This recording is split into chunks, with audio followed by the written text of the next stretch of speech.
I still remember the day I opened that envelope like it was yesterday. It was a warm afternoon, the kind where the sun makes your porch glow and the air smells faintly of cut grass. I had just finished repainting the little shed in my backyard, a shed that wasn't just any shed. It was the one my dad built with his bare hands when I was a kid. Every nail, every wooden plank carried a piece of memory. To me, it was more than wood and paint. It was home, family, and history wrapped into one small structure. So imagine my shock when I unfolded the crisp white paper and read the bold letters across the top. Notice: a violation. Immediate action required. At first I thought it had to be some kind of scam or junk mail, but as I scanned the paragraphs, my stomach dropped. The HOA, our ever-persistent, ever-picky homeowners association, was officially demanding that I remove my shed. Not only that, but they were threatening legal action if I didn't comply within 30 days. I remember muttering to myself, "This has to be a mistake. They can't be serious." But oh, they were. Later that evening, I walked over to the mailbox cluster at the end of our street. My neighbor, Tom, was there, stuffing his bills into his back pocket. I waved the letter at him and said, "You're not going to believe this, Tom! They're trying to sue me over my shed!" He chuckled at first, but when he saw my face, his smile faded. "Wait, your shed? That's been there forever. I used to help your dad move those old paint cans in and out of it. How can they suddenly decide it's a problem now?" That was the question, wasn't it? Why now? Why me? I didn't have an answer, but I knew I had to figure it out. That night, I sat at my kitchen table, the letter spread out in front of me like it was some cursed artifact. I reread every line, every word, searching for loopholes or explanations. They claimed the shed violated neighborhood uniformity standards and that it was encroaching on community land. None of that made sense. The shed was clearly inside my fenced yard. My dad built it 30 years ago, long before the HOA even existed. And yet, they wanted it gone. I barely slept that night, tossing and turning, replaying memories of my dad hammering the frame together. His laugh, his sweaty hands gripping the saw, and the way he smiled at me when he said, "One day, son, this will be yours to take care of." How could I just tear it down? The next morning, I decided to call the HOA office directly. After 15 minutes of awful hold music, a woman with a sharp, clipped voice finally picked up. "Homeowners Association, this is Brenda. How can I help you?" I took a deep breath. "Hi, Brenda. This is John Miller from Maplewood Drive. I just received a violation notice about my shed and—" She cut me off immediately. "Yes, Mr. Miller, that shed is not in compliance. You'll need to remove it within the stated time frame." Her tone was flat, like she was reading from a script. I tried to explain, "This shed has been here for decades. My dad built it 30 years ago before the HOA even existed. It's not on community property. It's within my fence line." But she wasn't budging. "The board has already voted, Mr. Miller. If you fail to comply, we will pursue legal action." That was it. Cold. Final. Like talking to a brick wall. When I hung up, I felt anger boiling in my chest. Who are these people to erase my family's history? Who gave them the right? But here's the thing. I wasn't about to roll over. No way! I decided right then that if they wanted a fight, I'd give them one.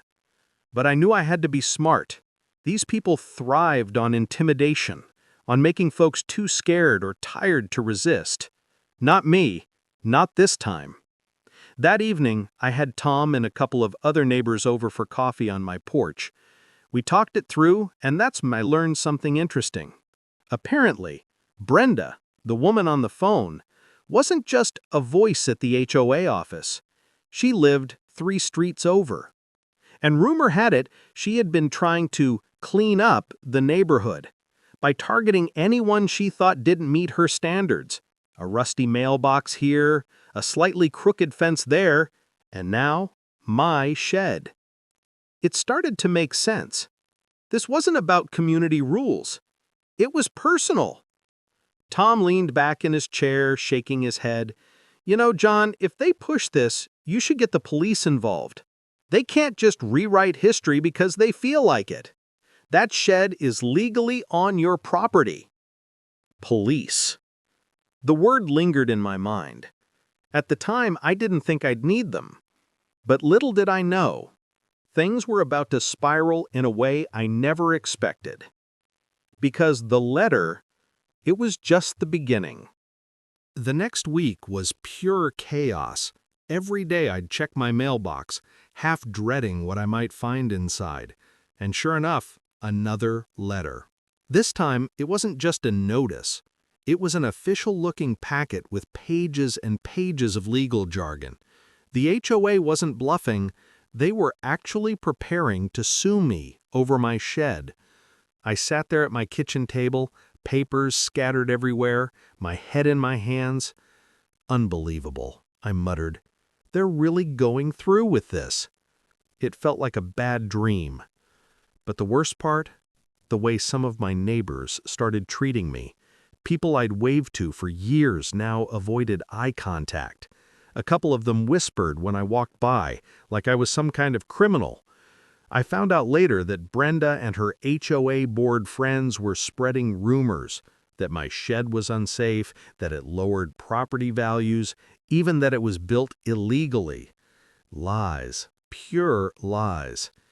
One evening, as I was watering the flowers by my fence, Brenda herself strutted down the sidewalk with 2 other board members in tow. She didn't even say hello. She just stopped in front of my yard, hands on her hips, eyes narrowed at my shed. "You really should save yourself the trouble," she said, loud enough for me and the neighbors across the street to hear. "The board will win this. We always do." I clenched my jaw, forcing myself to stay calm. "Brenda, that shed is part of my family history. My father built it. It's not going anywhere." Her smirk widened, like she enjoyed watching me squirm. "We'll see about that." And with that, she turned and walked away. That night, my anger turned into resolve. If she wanted war, fine. But I wasn't fighting dirty. I was fighting smart. The next morning, I gathered all my property documents, old photos, and even a faded blueprint my dad had saved in a box. It clearly showed the shed on my land, years before the HOA was even formed. Armed with proof, I decided to pay the police station a visit. When I got there, I explained everything to an officer at the front desk. He listened patiently, flipping through my stack of papers. He finally said, "Mr. Miller, from what I see here, your shed is definitely on your property. The HOA can't force you to remove it, but if they're harassing you, we can make a report." Hearing those words was like a weight lifting off my chest. At least someone was on my side. We filed the report, and I left the station feeling a little more confident. But when I got home, I found something that shook me all over again. A bright orange violation tag taped right to the door of my shed. Bold letters screamed across the top, "Final Notice." I whipped it down, my hands trembling. Brenda wasn't backing off. She was doubling down. That evening, I called Tom over. "I'm done playing defense," I told him. "If they want to push me, I'm pushing back, hard." He raised an eyebrow. "What are you planning?" I leaned in, lowering my voice, like I was sharing a secret. "I've been looking at property records. The lot right next to mine, it's vacant, and it's for sale." Tom blinked. "Wait, you're thinking of buying it?" I nodded slowly, the idea growing in my mind like a wildfire. If they want to play games about property lines, fine. I'll make the property line bigger.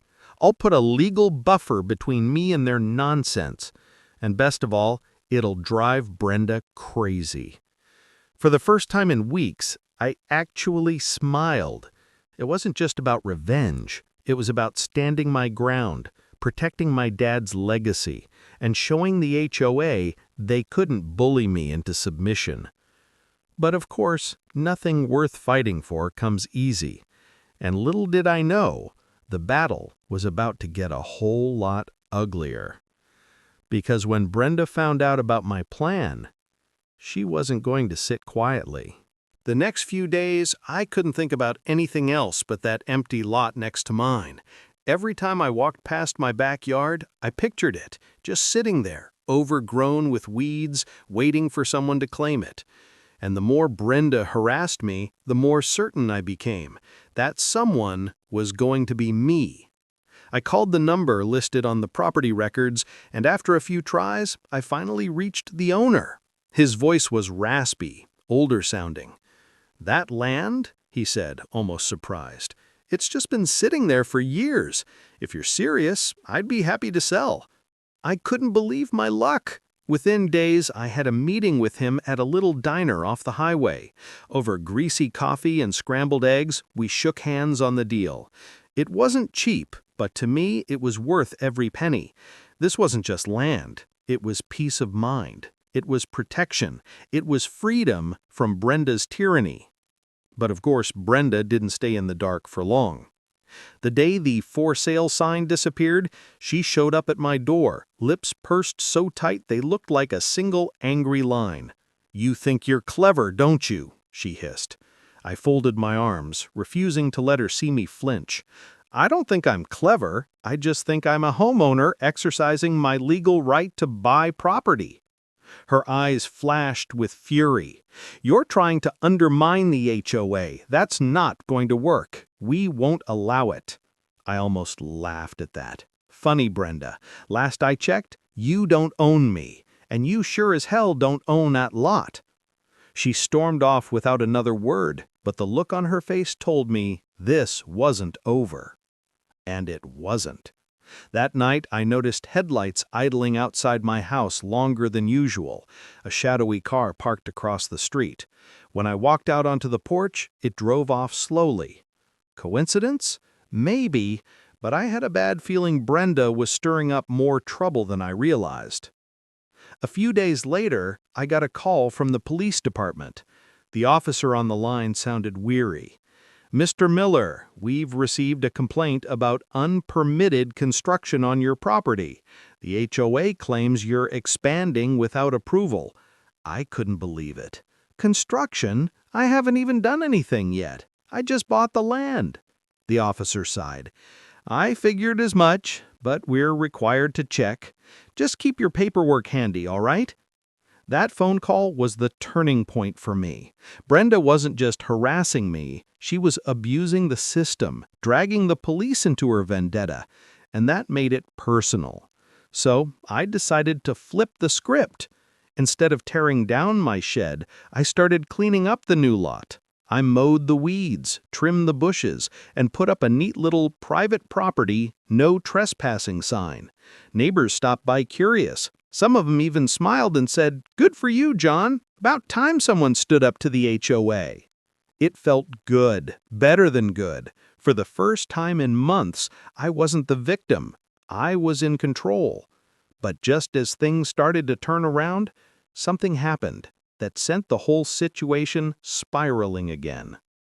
One morning, as I walked out with my coffee, I saw it. Spray paint scrawled across the side of my shed. Big red letters, "Remove or else." My stomach dropped, my hands shook with rage. This wasn't just harassment anymore. This was vandalism. This was a threat. And the worst part, I knew exactly who was behind it. I stood frozen in front of my shed, staring at the red spray paint dripping down the wooden boards like blood. "Remove or else." The words burned into my chest. It wasn't just property damage, it was a threat, plain and simple. I snapped a few pictures with my phone, hands shaking, and called the police immediately. Within 20 minutes, a squad car pulled up in front of my house. The officer who stepped out was the same one I had spoken to before, Officer Daniels. a tall man with tired eyes but a calm presence. He studied the shed for a long moment before shaking his head. "Mr. Miller, this isn't kids fooling around. This looks targeted." "No kidding," I muttered, folding my arms, "and I think we both know who did it." Daniels gave me a careful look. "You mean the HOA president?" "Brenda," I said flatly. "She's been after me from the start. Who else would stoop this low?" He didn't answer directly, but he pulled out a notepad. "All right, let's make this official. We'll file a criminal mischief report. We'll also canvass the neighborhood to see if anyone's cameras caught something." Finally, a glimmer of hope. I'd been feeling like Brenda was untouchable, hiding behind HOA rules and legal jargon. But spray paint? That was a whole different ballgame. That was criminal. Later that afternoon, Daniels returned with news. "One of your neighbors has a doorbell camera. It caught someone walking toward your yard around 2 in the morning. My heart sped up. "Did you see who it was?" He hesitated, then showed me the still frame. The footage was grainy, but the figure was unmistakable. Stiff posture, short blonde hair, a flashlight clutched in one hand. It was Brenda. When Daniels knocked on her door that evening, half the neighborhood peeked from their windows. I stood across the street with Tom watching. Brenda came out in her robe, arms crossed, trying to look indignant, but Daniels was firm, showing her the footage. I couldn't hear everything, but I caught her raised voice. "This is ridiculous. You can't prove that's me." Still, the damage was done. For the first time, Brenda looked rattled, vulnerable. The queen of BHOA suddenly wasn't untouchable anymore. But of course, she wasn't about to surrender gracefully. The very next day, I got another letter, this one more aggressive than ever. They were accelerating the lawsuit, claiming I was antagonizing the board and creating division in the neighborhood. I laughed bitterly as I read it. Antagonizing? Division? They were the ones trespassing, vandalizing, and lying. Yet here they were trying to twist the narrative. Tom shook his head when I showed him. "She's spiraling, John. The more she pushes, the more desperate she looks. You just need to hold your ground." That's exactly what I planned to do. In fact, I decided to push back harder. Using the police report and the footage, I filed for a restraining order against Brenda. If she came within 100 feet of my shed, she'd be breaking the law.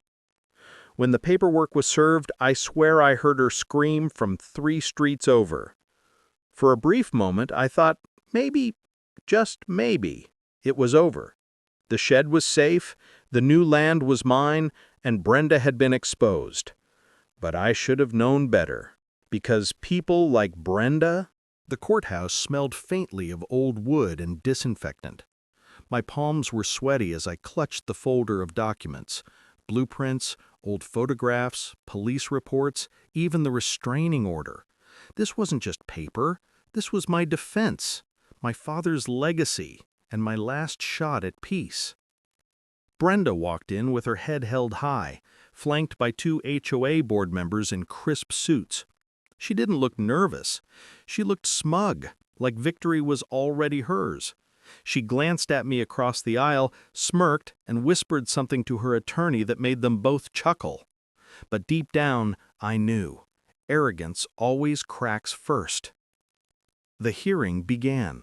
The HOA's lawyer painted me as a troublemaker, claiming my shed was an eyesore, my new land purchase a malicious attempt to disrupt community harmony. At one point, Brenda even stood up and called me a danger to Maplewood's future. Her voice was sharp, theatrical. When it was our turn, my lawyer stayed calm. He didn't need theatrics. He had facts. He laid out the original property survey, showing the shed squarely on my land. He showed the photographs from 30 years ago, proving it had always been there. Then he presented the police report, the vandalism evidence, and the restraining order against Brenda. The courtroom murmured. The judge's eyebrows rose higher with each page. Finally, the kicker. My lawyer revealed the so-called community use clause Brenda had tried to invoke. He explained how the HOA never purchased the land, meaning their claim was void. Not only was my ownership legal, it was airtight. Brenda's face drained of color. She shifted uncomfortably in her seat, whispering furiously to her attorney. But the judge wasn't buying it. He turned to Brenda and said firmly, "This board has overstepped its authority.